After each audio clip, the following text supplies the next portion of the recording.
اجازت ہے؟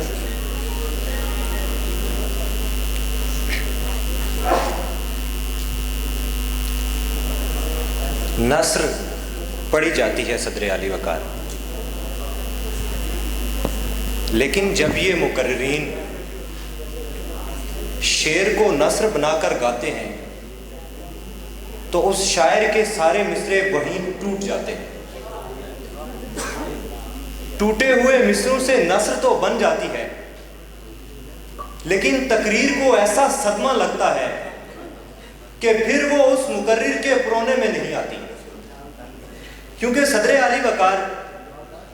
3-4 ٹوٹے جوڑ کر بنائی گئی تقریر جب منصفین کے سامنے پیش کی جاتی ہے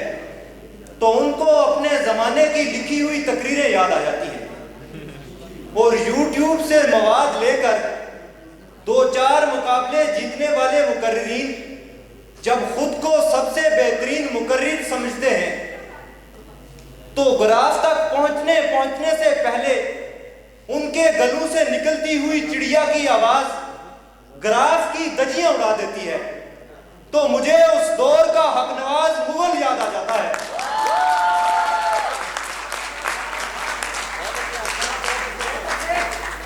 جس کی گرجتی ہوئی آواز سے ایوان اپنے آپ کو مکفل کر لیا کرتے تھے،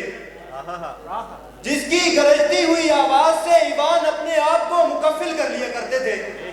اور حال میں بیٹھے لوگوں پہ ایسا سکتہ طاری ہوتا تھا کہ جو ان اداکاروں کو سٹیج پر ناچتا دیکھ کر یہ شور مچاتا تھا کہ ہم جب بولتے تھے تو در و دیوار ہلتے تھے، لفظ